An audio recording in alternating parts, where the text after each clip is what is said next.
Bismillahirrahmanirrahim. Alhamdulillahirabbil alamin wassalatu wassalamu ala asyrofil anbiya'i wal mursalin nabiyina Muhammadin wa ala alihi wa sahbihi wa man tabi'ahum bi ihsanin ila yaumiddin. Amma ba'd.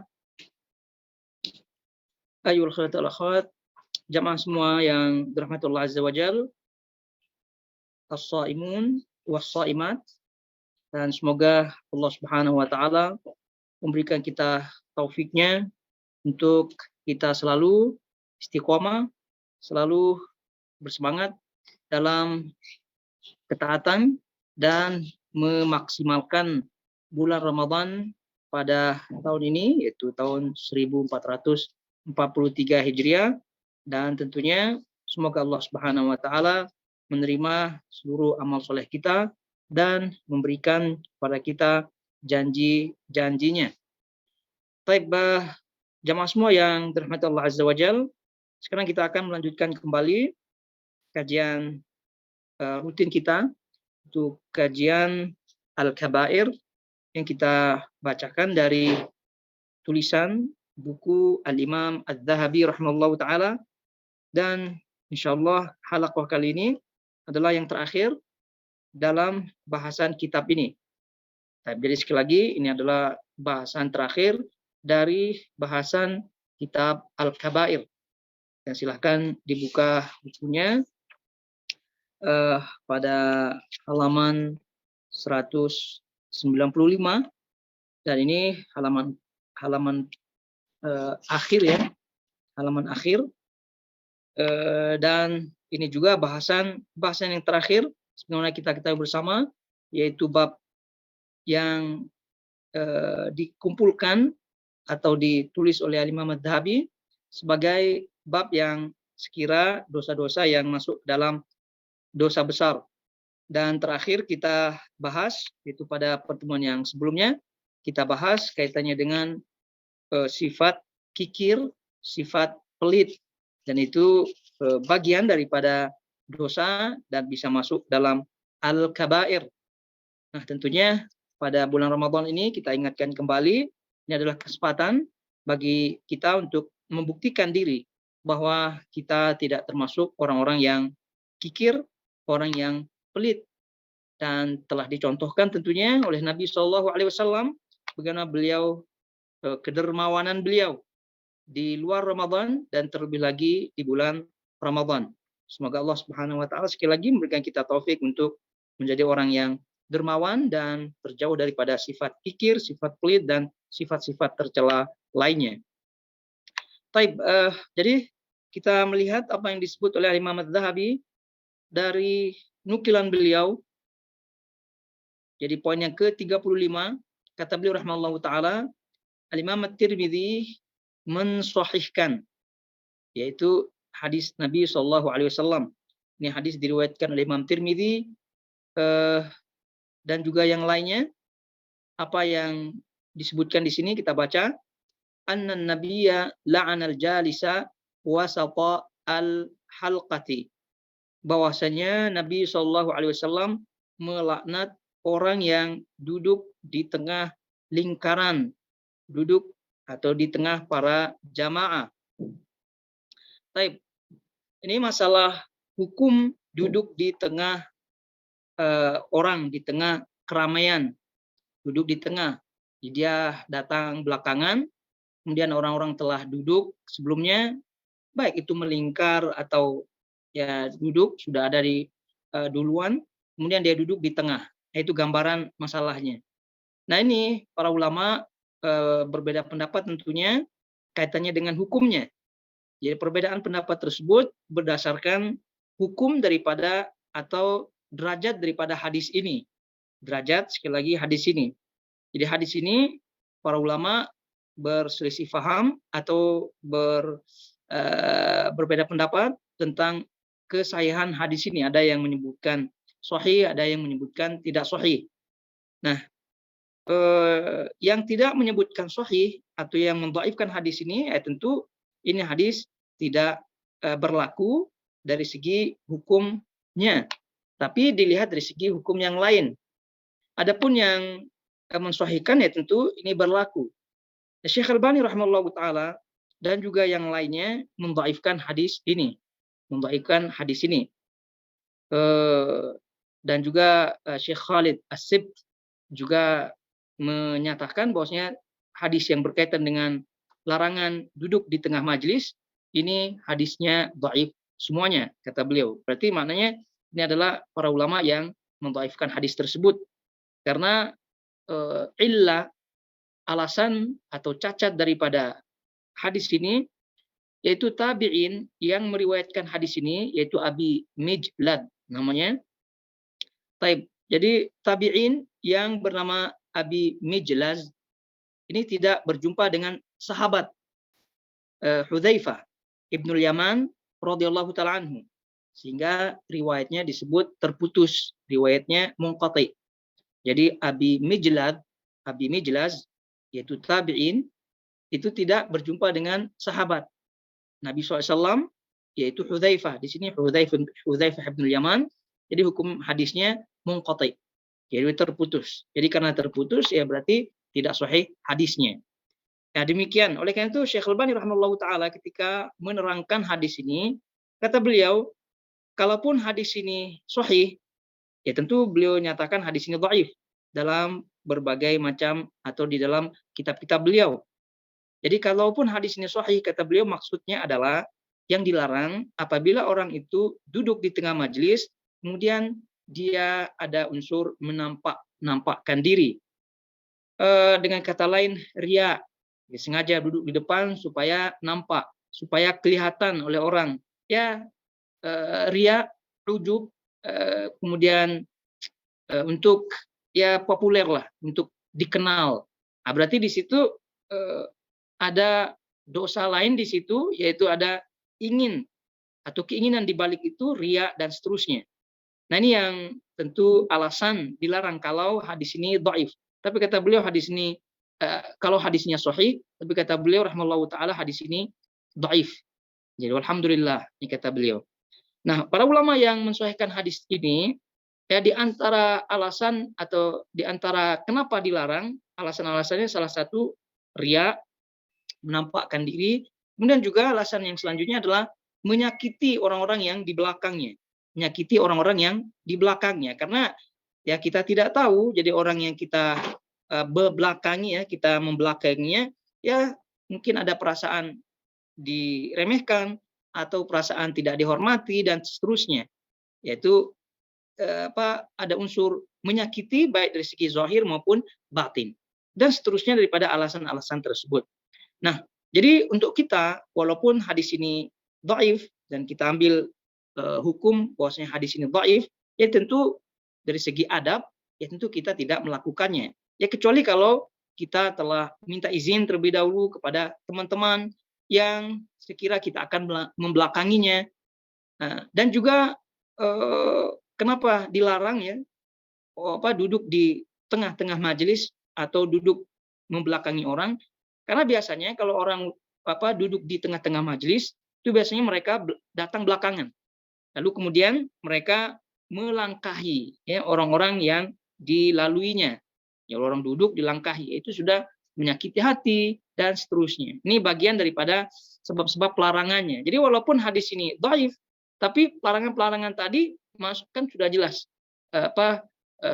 pelarangannya dari segi riya, dari segi menyakiti orang. Nah, itu sudah jelas dalil-dalilnya, sehingga sekali lagi walaupun hadis ini dhaif, ya tentu kita tidak melakukannya. Ya kecuali kalau kita telah minta izin kepada orang-orang yang sekira kita akan lewati, kemudian sekira kita akan membelakanginya apabila kita duduk. Baik, ini jelas ya. Jadi poin yang ke-35, duduk di tengah-tengah majelis dengan dalam arti duduk membelakangi orang. Ini sudah jelas duduk perkaranya, semoga dipahami. Baik, kemudian yang ke-36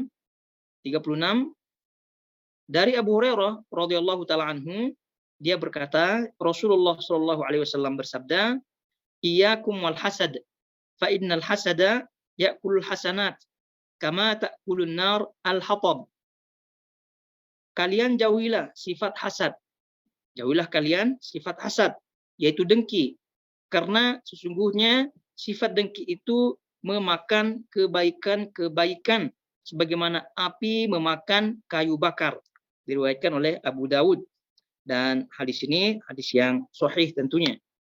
Dan kaitannya dengan hasad itu sendiri kita telah bahas ya panjang lebar ketika di awal-awal bahasan al-hub ya cinta kepada karena Allah Subhanahu wa taala. Nah, di antaranya kita pernah menyebutkan bahwasanya hasad ini adalah orang yang pertama kali disakiti oleh hasad itu adalah dirinya sendiri. Karena hasad itu kan tamanni zawalin ni'mah lil ghair. Jadi ingin agar nikmat orang lain itu hilang daripadanya. Nah, ini hasad atau dengki yang kita bahasakan atau iri yang tingkat tinggi, iri yang tercela. Karena kita ketahui bersama juga di situ ada iri yang terpuji, yaitu ghibthah namanya. Ghibthah. Ghibthah dengan hasad ini ada kemiripan, yaitu kemiripannya ada pada iri. Tetapi perbedaannya kalau ghibthah itu tidak menginginkan nikmat tersebut hilang dari yang memiliki, namun dia ingin mendapatkan nikmat tersebut supaya dia supaya bisa melakukan seperti apa yang telah dilakukan oleh orang yang terlebih dahulu mendapatkannya. Sehingga kita boleh iri, kata Nabi SAW, kepada orang yang memiliki harta, lalu kemudian harta tersebut diinfakkan fi sabilillah, orang yang memiliki ilmu, dengan ilmunya dia berdakwah dan seterusnya. Nah, kita iri dengan orang-orang seperti itu supaya kita ingin seperti mereka, ini tentu namanya ghibthah, bukan hasad. Tapi kalau iri dalam bab ilmu, iri dalam bab harta, tapi ada rasa ya, ada rasa dalam hati bersaing atau ada rasa dalam hati ingin supaya dia lebih tinggi, atau orang yang terlebih dahulu mendapatkannya dia ingin agar ya hilanglah begitu. Ini pun tidak termasuk ghibthah, walaupun irinya pada hal-hal yang tadi pada asalnya dibenarkan, yaitu ilmu, harta dan lain-lain. Tapi intinya sekali lagi ghibthah dengan hasad ini sama-sama iri, namun iri daripada ghibthah ini iri yang terpuji, dengan sama sekali tidak ada niat agar nikmat orang lain itu hilang. Jadi itu inti perbedaannya. Apabila irinya membawa dia ke arah positif yang dibenarkan, maka ini namanya ghibthah. Tapi kalau ke arah negatif, baik untuk dirinya maupun diri orang tersebut, maka ini namanya hasad yang tercela, iri yang tercela. Tapi bawah ya, kita ulangi perbedaan antara hasad dengan ghibthah, yaitu apabila irinya tersebut membawa ke arah positif baik untuk dirinya maupun kepada diri orang yang diirikan, maka ini yang terpuji, ghibthah. Tapi kalau irinya itu membawa kepada negatif untuk dirinya maupun untuk diri orang tersebut yang telah mendapatkan nikmat, maka ini namanya iri yang positif, iri yang baik. Iri yang negatif, itu yang hasad yang dalam hadis kita ini. Dan para ulama telah menyebutkan ucapan-ucapan yang banyak tentunya kaitannya dengan hasad. Di antara ucapan mereka, salah satu di antara mereka, itu para ulama salaf, itu menyebutkan bahwa semua orang aku bisa memberikan mereka kepuasan, membuat mereka puas, kecuali orang yang hasad. Kecuali orang yang hasad nikmat. Jadi orang yang hasad nikmat ini, aku tidak bisa memuaskannya. Kenapa? Karena mereka ingin nikmat orang lain itu hilang. Ya tidak mungkin tentu kita akan melakukannya. Jadi ini salah satu bentuk negatif bahaya daripada hasad ini. Dan ini semua sudah masyhur tentunya. Al-Imam Al-Mawardi rahimahullahu taala di dalam kitabnya Adabud Dunya wad Din, Al-Imam Al-Mawardi rahimahullahu taala sekali lagi menyebutkan dalam kitabnya Adabud Dunya wad Din, itu menyebutkan adrar al-hasad, bahaya atau dampak negatif bahaya daripada hasad ini. Di antaranya kata beliau rahimahullahu taala, yang pertama hasaratul hasad wa saqamul jasad. Penyesalan orang yang hasad, penyesalan, dan sakitnya orang yang hasad. Jadi penyesalan orang yang hasad ini dan juga sakit. Ya. Kata beliau, "Tsumma la yajid li hasratihi intiha." Jadi penyesalannya, kata beliau rahimahullahu taala, orang yang hasad ini tidak menemukan batas, tidak menemukan batas. Jadi selalu selama-lamanya dia akan menyesal. Wala ya'mal li saqamihi syifa, dan tidak mendapatkan dawa, tidak mendapatkan obat daripada penyakitnya. Kenapa demikian? Ya karena setiap kali melihat orang yang mendapat nikmat, entah itu nikmat ilmu, entah itu nikmat jabatan, entah itu nikmat dan semua nikmat. Jadi setiap kali itu dia menyesal, dia pengen mendapatkan seperti apa yang didapatkan orang itu, kemudian dia ingin lebih tinggi daripada orang itu, lebih daripada orang itu, ya. Kemudian tentu pada saat itu dia telah sakit, sakit pikirannya, sakit jasadnya. Nah itu semua tidak akan didapatkan obatnya. Kemudian tanpa batas selama-lamanya, kecuali dia taubat kepada Allah Subhanahu wa taala. Kata beliau rahimahullahu taala, qala Ibnul Mu'taz, beliau menukilkan ucapan Ibnul Mu'taz berkata, al-hasadu da'ul jasad. Hasad itu adalah penyakit daripada jasad. Hasad adalah penyakit daripada jasad. Ya tentu ini tentu fakta ya, fakta sekali. Menguras pikiran, kemudian menguras waktu, dan seterusnya berdampak kepada jasad tubuh dan seterusnya. Stres. Ya, walaupun dia tidak akui, tapi perlahan penyakit ini akan menggerogoti tubuhnya. Naudzubillah min dzalik. Kemudian yang kedua, adrar atau bahaya dampak negatif daripada hasad ini, kata beliau, inkhifadul manzilah wan inhitat al-martabah. Turunnya manzilah, kedudukan, dan hancurnya karir. Turunnya kedudukan dan hancurnya karir. Kenapa? Linhiraf an-nas anhu, karena manusia berpaling darinya, menjauh darinya. Kenapa demikian? Ya karena dia hasad.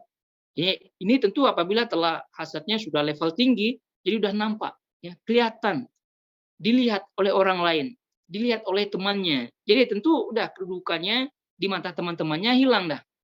Jadi tidak dipercaya lagi dan seterusnya. Terus kemudian yang ketiga, maqtun nas lahu. Maqtun nas lahu, kemarahan manusia kepadanya. Ya udah, manusia tidak suka, orang-orang tidak suka, teman-teman dekatnya tidak suka. Kemudian yang selanjutnya, iskhatullah ta'ala fi mu'aradatihi. Kemurkaan Allah untuknya karena dia telah melakukan telah menentang Allah Subhanahu wa taala. Kenapa disebut menentang? Karena takdir Allah Subhanahu wa taala kan sudah dibagi, sudah jelas. Lalu orang ini datang hasad, tidak suka, ingin agar nikmat itu dia dapatkan atau ingin nikmat itu hilang daripada orangnya, ya tentu ini kan menentang takdir Allah.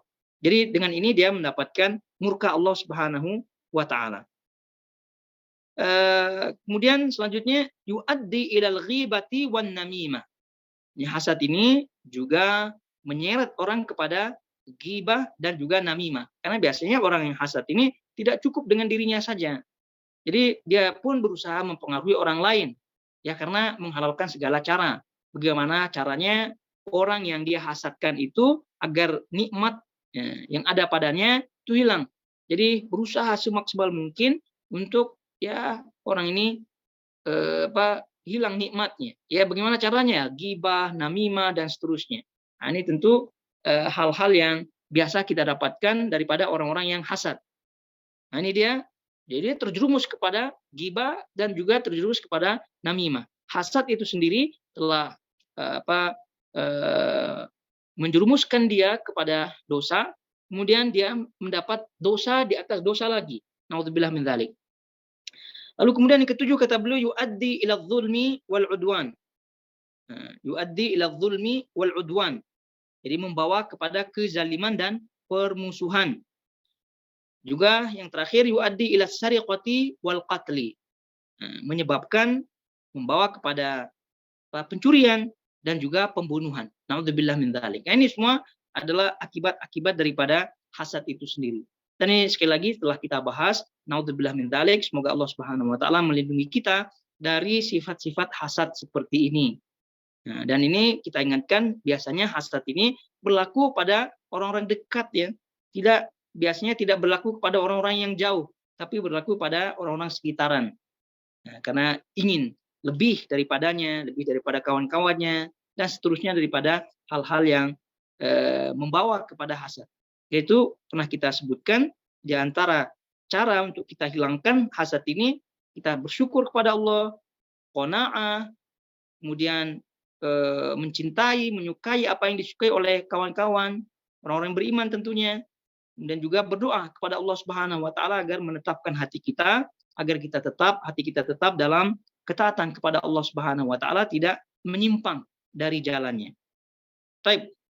Kemudian selanjutnya poin berikutnya adalah kata beliau rahimallahu taala Imam Az-Zahabi, poin yang ke-37, Nabi bersabda, "Lau ya'lamu al-marru baina yaday al-musalli madza 'alaihi lakana an yaqifa arba'ina khairan lahu." Jikalau orang yang lewat di depan orang yang sedang sholat mengetahui dosa yang akan ditanggungnya, niscaya dia berdiri menunggu selama 40 tahun adalah lebih baik baginya daripada melewati di depan orang yang sedang sholat. Baik. Ini sudah jelas hadisnya ya. Kaitannya dengan ini hadisnya sahih tentunya. Kaitannya dengan melewati orang yang sedang sholat. Melewati orang yang sedang sholat. Baik orang yang sedang sholat itu tidak memakai sutroh atau penghalang di depannya, atau terlebih lagi memakai sutroh. Jadi dua-dua ini masuk dalam hadis ini. Nah, jadi apabila kita melihat orang yang sedang sholat, ya kita lihat hati-hati jangan sampai kita melewati di depannya. Adapun batasan kita boleh lewat karena ada orang yang tidak memakai sutroh kadang-kadangnya, tidak memakai penghalang itu. Jadi lalu kemudian kita akan berdiam atau menunggunya apa tidak. Ya kalau jarak antara tempat sujudnya itu memang jarak normal ya tentu kita mau tidak mau harus menunggu. Tapi kalau jaraknya panjang ya sekitar 2 shaf ya, itu boleh kita lewati. Jadi ini yang harus difahami, yang tidak dilewati adalah sebatas tempat sujudnya. Jadi tempat sujudnya, jadi kita kira-kirakan jarak normal sujud, kemudian kalau ada laluan di depannya atau ada jarak lebih daripada itu, ya boleh kita lewat dari jarak yang lebih. Nah ini, jadi kalau misal di depan kita ada orang sholat, lalu kemudian jarak di depannya jauh gitu, terus kemudian kita menunggu lagi, ini tentu keliru. Jadi kalau masih ada jarak ya lebih daripada yang normal, ya tentu kita lewat daripada jarak yang di depannya itu. Artinya tidaklah kita di depan tepat tempat sujudnya tidak, tapi jarak yang lebih tadi. Paham ya? Nah, kalau udah ada sutrohnya, ya udah jelas ya, berarti boleh kita lewati di belakang sutrohnya. Karena ini jelas kata Nabi SAW, jikalau orang yang lewat di depan orang yang sedang sholat mengetahui dosa yang akan ditanggungnya, berarti ini sangat besar dosanya ya. Karena niscaya dia akan berdiri selama 40. Ada yang menyebutkan 40 tahun, tapi Nabi SAW menyebutkan di sini arba'in, 40. Tapi ada yang menyebutkan 40 tahun. Hatta 40 tahun ini pun sudah lama sekali. Itu artinya apa? Lebih baik menunggulah ya. Lebih baik menunggu, lama-lama tidak masalah, asalkan tidak mendapatkan dosa. Asalkan tidak menanggung dosanya. Ini masalahnya apa? Ini masalahnya banyak orang yang meremehkan perkara ini. Banyak yang meremehkan dosa ini. Dan ini sudah masuk dosa besar tentunya. Kemudian apakah masuk pada masjid yang ramai? Apa tidak seperti Masjidil Haram atau Masjid Nabawi? Ya hukumnya masuk ya. Tidak ada yang membedakannya. Ya, cuma yang membedakannya adalah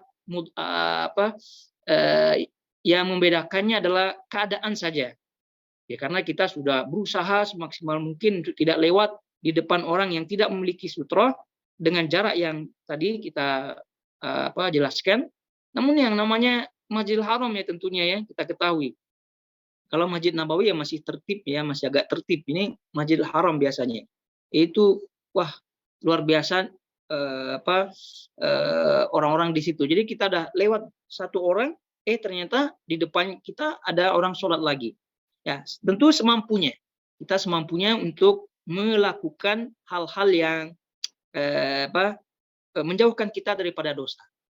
Adapun apabila kita telah memaksimalkan diri untuk menjauhi hal ini, jadi insya Allah apabila kita 1-2 kali ya karena kita tidak tahu, ya jadi insya Allah semoga Allah Subhanahu Wa Taala mengampuni. Tapi hukum asalnya tetap berlaku. Artinya kehati-hatian walaupun di masjid yang ramai pun tetap kita hati-hati.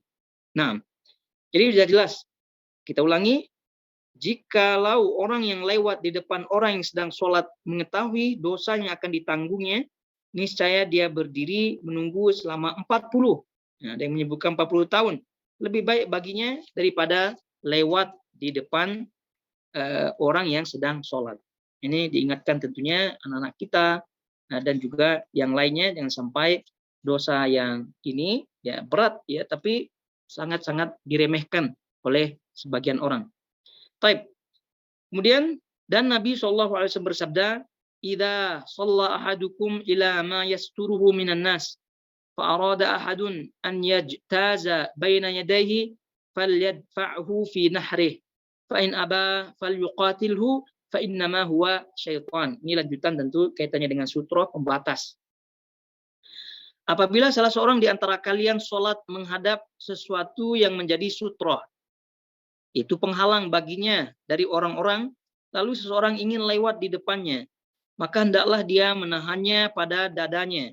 Jika orang tersebut enggan, maka hendaklah dia menahannya dengan keras, karena sesungguhnya dia itu adalah setan.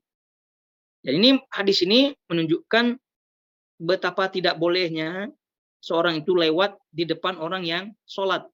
Jadi apabila ada orang yang lewat di depan orang yang sholat, kemudian orang sholat tersebut telah meletak sutrohnya atau penghalangnya, pembatasnya, maka ini yang disunahkan, yaitu menghalaunya, ya mengisyaratkan dengan tangan. Kalau lewat juga ya kita stop, kalau terpaksa juga ya boleh didorong dan seterusnya. Sampai kepada kata Nabi SAW, falyuqatilhu, yaitu mendorong dengan kuat. Fa innama huwa syaitan. Nah, karena sesungguhnya dia itu adalah syaitan. Jadi setan maknanya di sini setan yang berbentuk manusia, dalam arti membawa sifat setan.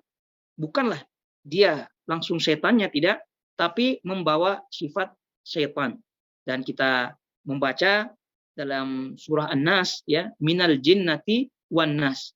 Minal jinnati wan nas. Jadi setan ini ada dari golongan jin, ada dari golongan manusia.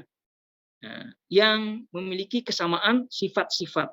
Jadi tetap dia jasadnya manusia, tapi memiliki sifat syaitaniyah, sifat syaitan. Ya, dalam hal ini sifat syaitannya apa? Tetap lewat ya di depan orang yang sholat, padahal telah dihalang, telah dihalau. Sudah ada larangan dari Nabi SAW tentang orang yang tidak boleh melewati orang yang sholat. Kalaupun ini tidak diketahuinya, maksud hadis larangan lewat di depan orang yang sholat, tapi kan secara manusia, secara akal tidak boleh orang mengganggu orang lain, terutama ketika orang itu sholat. Ini orang sudah dihalangi, ya sudah diberikan isyarat supaya tidak lewat di situ, tetap lewat juga. Nah, ini namanya ada sifat-sifat syaitaniyah. Ada sifat-sifat setan pada orang tersebut, yaitu suka ngeyel, ya, suka menentang dan seterusnya. Nah, adapun kaitannya dengan sutroh itu sendiri, ya, sutroh itu sendiri ini jumhur ulama daripada mazhab yang ada, itu mereka mengatakan bahwa meletakkan sutroh di depan ketika sholat itu hukumnya sunnah muakkadah, yaitu sunnah yang sangat-sangat ditekankan, bukan hukumnya wajib. Karena di situ juga ada pandangan para ulama yang menyatakan hukumnya wajib. Ini ada perbedaan konsekuensi ya, perbedaan konsekuensi. Jadi konsekuensi daripada hukum taklifi itu kan apabila wajib, maka konsekuensinya adalah dosa apabila meninggalkannya, tidak melakukannya. Nah, jadi ini dia pandangan-pandangan para ulama. Jadi oleh karena itu, ikhwatul akhwat semuanya, ini perlu diketahui juga ikhtilaf di kalangan para ulama kaitannya dengan hukum meletakkan sutroh di depan ketika kita sholat. Yang tadi kita sebutkan jumhur ulama, mayoritas ulama menyatakan sunnah muakkadah. Itu sunnah yang sangat-sangat ditekankan oleh Nabi Shallallahu Alaihi Wasallam, tapi tidak bertaraf wajib. Nah, apa konsekuensi apabila kita menyatakan wajib? Jadi apabila orang itu tidak meletakkan sutroh, maka berdosa hukumnya. Berdosa hukumnya. Nah, ini kita ketahui ikhtilaf para ulama seperti ini. Jadi kita hal-hal yang bersifat khilafiyah seperti ini, ya tentu kita tidak memperuncing masalah atau juga apalagi untuk didebatkan dan seterusnya. Baik. Nah, tapi yang paling utama adalah tadi sunnah muakkadah, yaitu sunnah yang paling ditekankan. Jadi oleh karena itu kita berusaha untuk mendapatkan sutroh kita. Jadi kalau ada benda-benda yang kita lihat ya tinggi setinggi pelana kuda, jadi silahkan ditaruh di depan.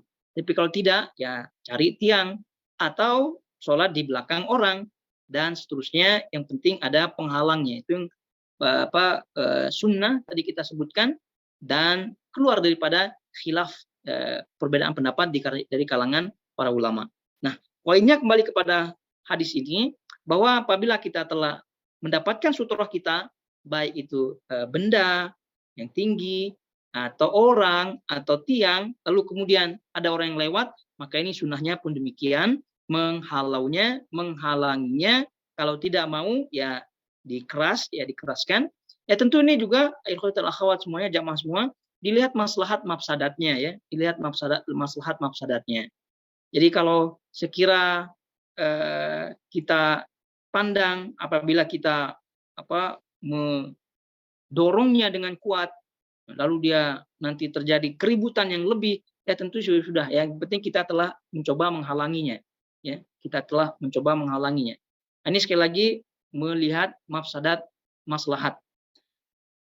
Kemudian apa yang disebut oleh Imam Az-Zahabi dalam suatu lafaz milik Muslim.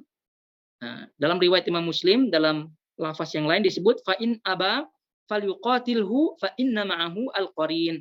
Jika dia menolak, enggan, tidak mau, maka hendaklah dia menyerangnya karena yang bersamanya itu adalah syaitan. Ini betapa kuatnya anjuran Nabi Shallallahu Alaihi Wasallam untuk menghalau orang tersebut agar jangan sampai melewati kita ketika sholat. Ya tentu ini kita berbicara adanya sutroh ya.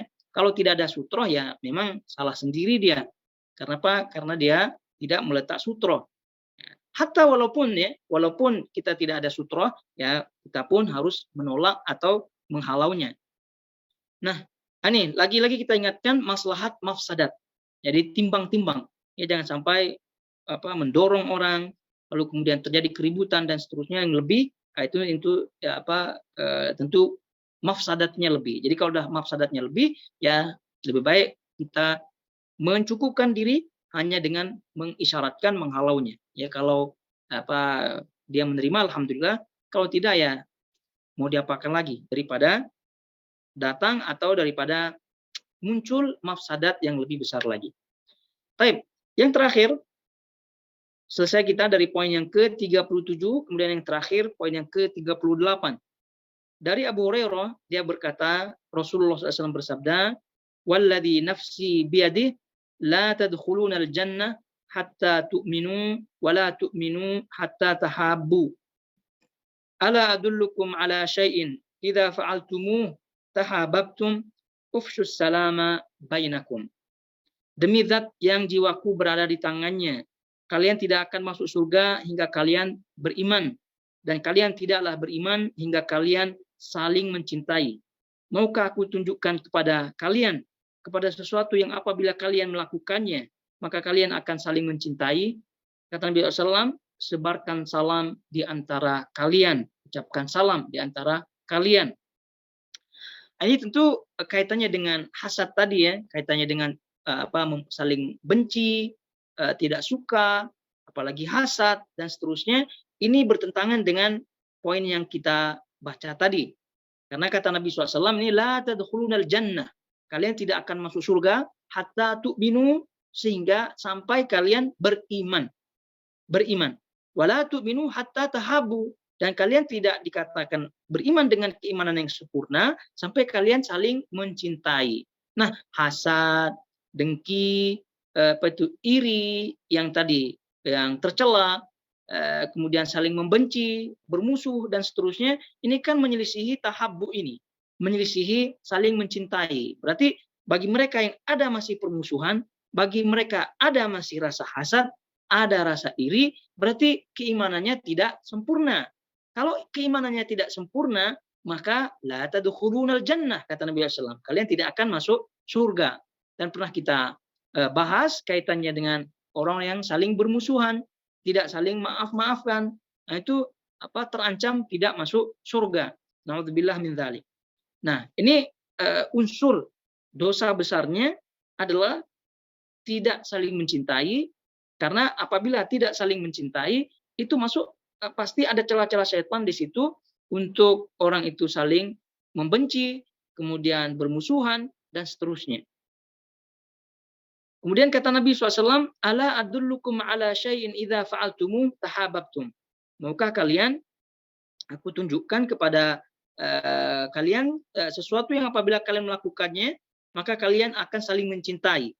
Yaitu ufshu assalam bainakum, sebarkanlah salam di antara kalian, ucapkan salam. Ini yang paling ringan sekali tentunya, paling ringan sekali. Karena biasanya kalau orang itu tidak saling mencintai, tidak saling menyukai atau bermusuhan dan seterusnya, biasanya ini terjadi. Tidak saling salam, tidak saling kalam. Dan ini berlaku pada dunia maya dan dunia nyata. Jadi assalamualaikum pada SMS, pada WhatsApp dan seterusnya, apalagi ketika kita berjumpa langsung.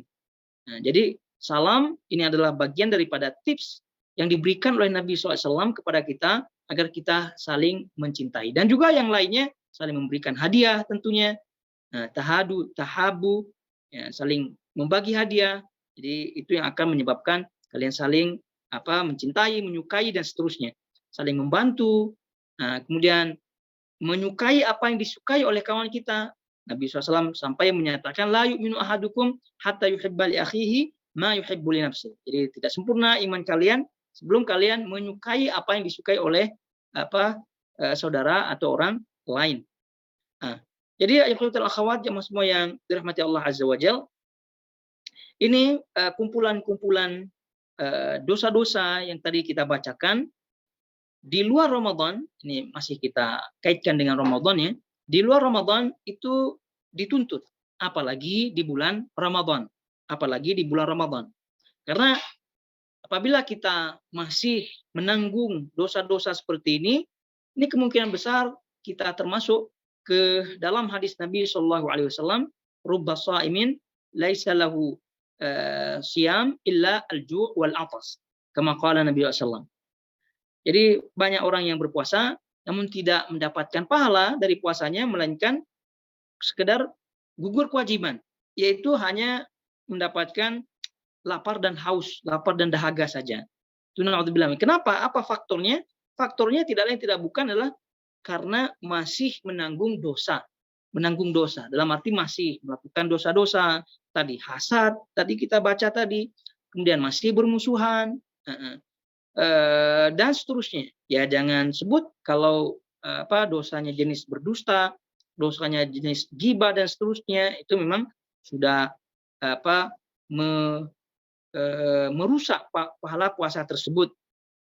Namun tadi kita baca apa yang disebut oleh Imam Az-Zahabi kaitannya dengan hasad, ya tentu sudah pasti merusak puasa, merusak puasa. Oleh karena itu Nabi SAW, kita ingat kaitannya dengan nisfus Sa'ban, diingatkan ya Allah Subhanahu wa taala pada malam tersebut melihat para hambanya dan memaafkan semua hamba-hambanya kecuali 2 orang, yaitu yang bermusuhan dan orang yang berbuat syirik kepada Allah Subhanahu wa taala. Jadi permusuhan, lagi-lagi kita ingatkan, ini adalah mencegah orang itu mendapatkan keimanan yang sempurna, sehingga konsekuensinya orang ini tidak akan masuk surga. Tidak akan masuk surga ini ada dua bentuknya, ya. Ya, jadi ada dua. Kalau dia masih bertauhid kepada Allah Subhanahu wa taala, masih seorang Islam, masih beriman kepada Allah, maka dia tidak masuk surga, maknanya adalah tidak masuk surga dengan atau bersama orang-orang yang masuk surga di awal. Di awal. Maknanya dia masuk surga namun di akhir. Namun di akhir. Entah itu masuk neraka terlebih dahulu, baru yang penting dia akhir-akhir masuk surga. Dan ini juga bagian daripada penyesalan tentunya. Kita tidak inginkan. Nah, yang kedua tidak masuk surga di sini maknanya tidak masuk surga sama sekali. Artinya dia kekal dalam neraka. Naudzubillah min dzalik. Ya, tentu apabila dia kufur kepada Allah Subhanahu wa taala. Ya. Salah satu di antara dua tersebut yang dimaksudkan tidak masuk surga ini adalah kerugian bagi kita. Jadi oleh karena itu ayyuhal akhwat jamaah semua yang dirahmati Allah Azza wa Jalla, seorang mukmin adalah orang yang samha, yang lapang dada. Seorang mukmin, seorang muslim itu adalah mudah untuk memaafkan sebesar apapun dosa atau kesalahan yang diperbuat oleh kawan-kawan kita. Seorang mukmin yang sejati adalah dengan mudah menerima maaf, dengan senang ya meminta maaf walaupun dia salah, walaupun dia yang benar ya, walaupun dia benar tapi tetap dia minta maaf. Jadi seorang muslim itu ringan lisannya meminta maaf, kemudian lapang dadanya mudah untuk menerima maaf daripada kawan-kawannya. Itu tidak lain tidak bukan demi mendapatkan keimanan yang sempurna yang menjadi kunci utama masuk surga. Itu dia. Jadi banyak di antara kita yang Masya Allah rajin ikut kajian, ya, dan juga Masya Allah paham ilmu agama, akidah, dan juga ilmu-ilmu yang lain, ilmu agama yang lain, ibadah bahkan banyak. Namun dalam bab ini masih tidak mampu dilakukannya, masih belum mampu menundukkan emosinya, masih ya dalam kata masih bekerja sama dengan syaitan dalam bab ini.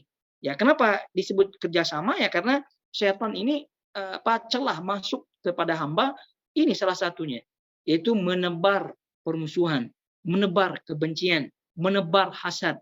Itu adalah trik atau cara-cara syaitan untuk memasukkan manusia hamba-hamba Allah dalam perangkapnya.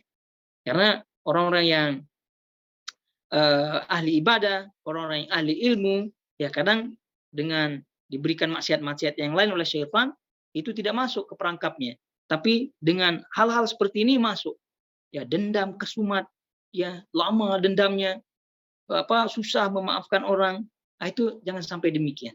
Dan apalagi kini sekarang kita berada di bulan Ramadan, bulan yang sangat suci, ini adalah kesempatan kita untuk mensucikan diri kita ya daripada dosa-dosa yang lain demi mengharapkan pengampunan, maghfirah, rahmat dan itqun minan nar dari Allah Subhanahu wa taala. Karena itu semua rahmat dan semua janji-janji Allah Subhanahu wa taala itu tidak didapatkan dengan mudah.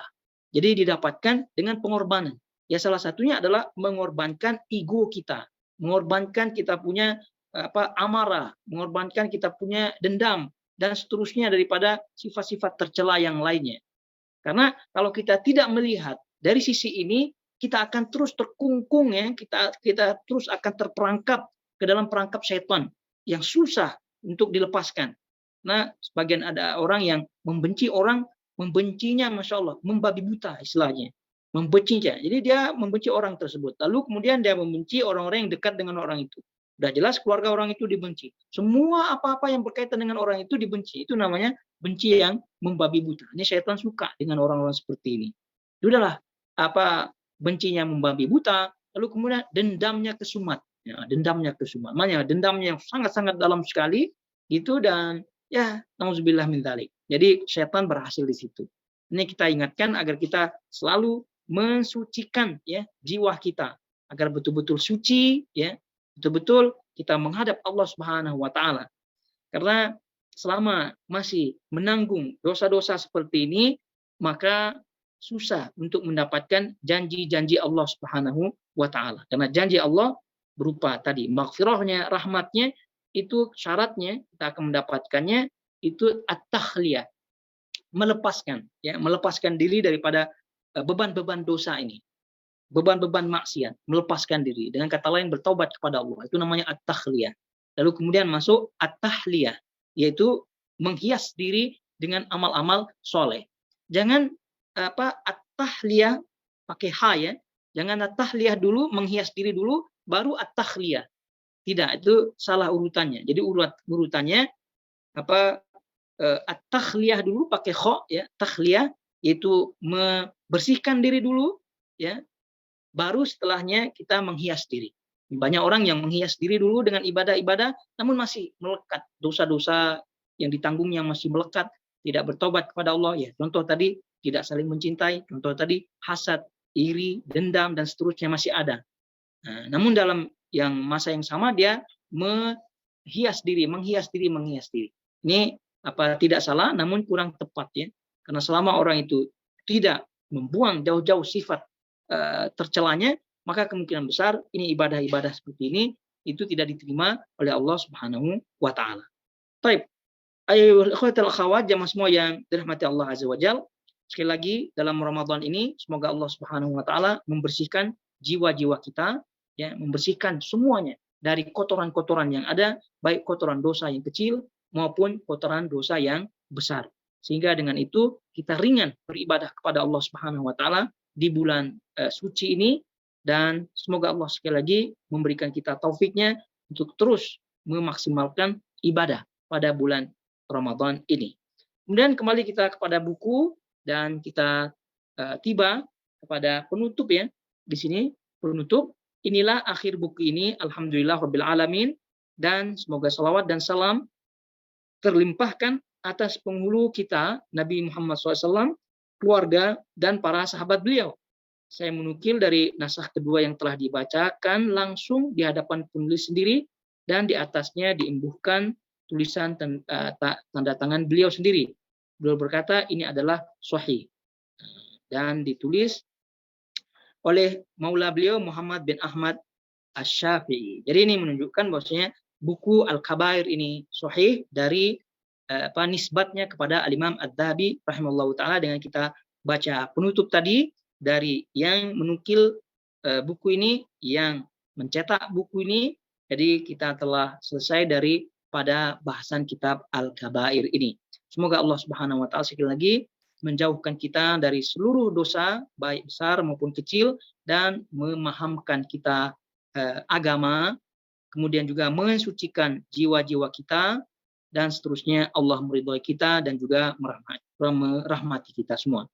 Dan apa saja yang saya sampaikan apabila benar itu tentu dari Allah Subhanahu wa taala, dan apabila keliru itu tentu dari syaitan dan juga diri saya pribadi. Dan apabila ada yang keliru, silahkan saya rujuk di situ dan jangan diikuti. Karena apa?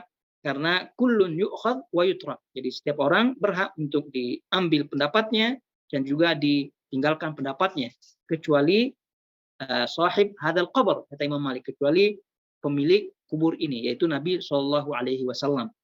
Oleh karena itu, mana yang hak itu yang diambil, mana yang batil ya tentu, atau mana yang tidak sahih ya tentu harus dijauhkan atau dicari yang mana yang paling sahih. Nah, jamaah semua yang dirahmati Allah Azza wa Jalla, kiranya sampai di sini kajian kita, dan kalau ada pertanyaan silahkan. Baik, ini ada pertanyaan. Assalamualaikum Ustaz, semoga Allah selalu menjaga antum dan amin, dan juga jamaah sekalian. Ana ingin bertanya, apakah mungkin seorang mukmin berlaku riya atau hasad tanpa ia sadari? Dan jika ini terjadi, apakah ia berdosa? Jika ia terus tidak sadar kalau dia telah menghasadkan mukmin lainnya. Tapi apakah seorang mukmin berlaku riya atau hasad tanpa ia sadari? Mungkin apa tidak? Kalau berbicara mungkin apa tidak, ya mungkin ya, mungkin saja karena pengaruh kejahilan, ya, tidak ada ilmu, kemudian juga ya yang namanya tidak sadar ya. Tapi kalau kalau selama-lamanya tidak sadar, nah ini tidak mungkin. Tidak mungkin. Selama-lamanya tidak sadar ini tidak mungkin. Jadi dia pasti, karena sifat ria, sifat hasad ini pasti ada dalam hati kecil ya, pasti ada hati kecil itu menolaknya pada hakikatnya. Kenapa demikian? Karena hati kecil kita ya, kalau ditanya apakah kita ridho, apakah kita suka kalau orang lain menghasad kita, gitu kan, tidak suka. Itu kita tidak berbicara dalil ya, kita bertanya kepada hati kecil kita. Jadi oleh karena itu, kalau orang itu terjerumus ke dalam ria dan juga hasad tanpa dia sadari, mungkin apa tidak, mungkin saja, tapi sesaat, ya, tidak selama-lamanya. Ya, karena dia mungkin salah paham, kejahilan dan seterusnya, ikut-ikutan lingkungannya, gitu. Tapi kalau seterusnya ya tentu ini tidak. Seterusnya sekali lagi tidak. Dan itulah fungsi menuntut ilmu. Fungsi menuntut ilmu. Jadi menuntut ilmu untuk membersihkan diri, meluruskan diri, berbenah diri. La yughayyiru Allah Subhanahu wa taala menyebutkan suatu kaum itu tidak akan dirubah oleh Allah Subhanahu wa taala sebelum kaum itu merubah dirinya sendiri. Dalam arti perubahan itu kan Allah Subhanahu wa taala memberikan pilihan. Jadi bagaimana kita memilih untuk jalan yang lurus, itulah yang diberikan pilihan oleh Allah Subhanahu wa taala. Kemudian apakah ia berdosa jika ia terus tidak sadar kalau dia telah sekali lagi ya, tadi kita sebutkan kalau sesaat ya, dalam rentan waktu sesaat, mungkin hari ini ya, atau mungkin sebelumnya begitu. Dia hasad ya, wallahu a'lam, semoga saja itu tidak dijadikan dosa, tidak termasuk dosa. Tapi kalau selamanya ya, apakah ia berdosa ya jika terus tidak sadar kalau dia telah menghasad kaum mukmin. Nah, ini tentu tetap termasuk dosa ya, tetap termasuk dosa. Nah, jadi tadi kita sebutkan kemungkinan karena tadi kejahilan, ya, kejahilan yang dia tidak ketahui. Nah, ada hasad-hasad yang sekali lagi levelnya tinggi. Ya, kalau hasad levelnya tinggi seperti tadi, ingin orang itu hilang nikmatnya atau ingin dia lebih tinggi daripada orang tersebut, ini kan sudah jelas ya hasadnya. Tapi ada hasad yang terselubung kadang-kadang, hasad yang terselubung. Ya, dia lihat kawannya pakai kendaraan baru, kok hatinya tidak suka begitu. Ini juga bagian daripada hasad, tapi hasadnya levelnya ringan. Nah, tapi kalau terus-menerus itu nanti levelnya tinggi. Jadi ala kulli hal, kalau dia tidak sadar terus-menerus, ya ini mungkin besar ya mendapat dosa ya, mendapat dosa. Oleh itu ini terus dijaga hati kita dengan prinsip kita suka terhadap kesukaan orang-orang lain ya, selama kesukaan tersebut berada dalam kebenaran tentunya. Tadi kita melihat ada orang yang kendaraannya baru, wah, kita berusaha gembira. Orang-orang lain mendapatkan pekerjaan baru, Masya Allah, bisnisnya lancar, Masya Allah, gitu. Kita lebih suka, gitu. Tapi kalau ada masih unsur-unsur tidak suka, gitu, tidak bergembira, ini patut dirinya dipertanyakan. Jangan biarkan diri terus-menerus terjerumus ke dalam hasad tersebut. Jadi hasad tersebut walaupun ringan, nanti akan menjadi besar dan besar. Nah, wallahu ta'ala alam. Ini lagi pertanyaan soalan, kalau orang jadikan kita sutro, adakah kita masuk ancaman hadis jika kita angkat dan beralih? Contohnya untuk pulang setelah tidak ya, tidak. Jadi sekali lagi, pertama tadi kita sebutkan sutro itu jumhur ulama menyatakan sunnah muakkadah. Sunnah muakkadah artinya sunnah yang paling sunnah yang ditekankan, bukan wajib. Nah, kalaupun kita mengambil pendapat yang wajib, maka orang itu yang menjadikan kita sutro ya. Nah, jadi dan juga tidak ada kewajiban seorang itu menjadi sutro. Ya, tidak ada kewajiban seorang itu menjadi sutro. Jadi karena itu kalau orang jadikan kita sutro, adakah kita masuk ancaman hadis jika kita angkat dan beralih? Contoh kita pulang setelah tidak, sama sekali tidak ya, sama sekali tidak. Jadi orang itu menjadikan kita sutro juga ya, dia tadi menjalankan sunnah Nabi SAW. Kemudian selanjutnya kita ya, karena kita ada hajat dan seterusnya. Kecuali kalau tidak ada hajat ya, ini namanya tolong-menolong dalam kebaikan ya. Kalau tidak ada hajat, kalau tidak ada keperluan untuk kita balik, terus kemudian kita masih ada waktu, jadi ini masuk dalam kategori tolong-menolong dalam kebaikan. Ini masuk kita dapat pahala insyaallah taala. Kita menunggu kawan ini untuk sholat ya, agar dia mendapat fitrah. Ini insyaallah mendapat pahala. Tapi apabila kita sudah tidak ada waktu, kemudian ada keperluan, ada hajat dan seterusnya, nah jadi tidak ada masalah untuk meninggalkannya dan tidak berdosa insyaallah taala.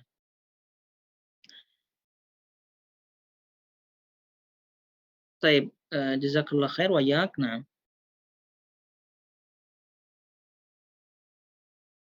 baik. Jadi itu saja. Kalau tidak ada pertanyaan lagi, kita tutup dan terus semangat dalam ibadah dan terutama nih sekarang hari Jumat. Jadi perbanyak doa di waktu-waktu seperti ini. Tidak semestinya berada di masjid ya, tidak semestinya di doa di tempat masing-masing juga tak masalah. Dan sekali lagi karena waktunya ini sangat bagus sekali, waktu yang berkah pada asar hari Jumat. Jadi silakan, semoga Allah Subhanahu wa taala mengabulkan doa dan permohonan kita semua. Barakallahu fikum ayyuhatal khawat jamaah semuanya.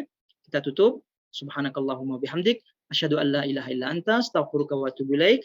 Wassalamualaikum warahmatullahi wabarakatuh.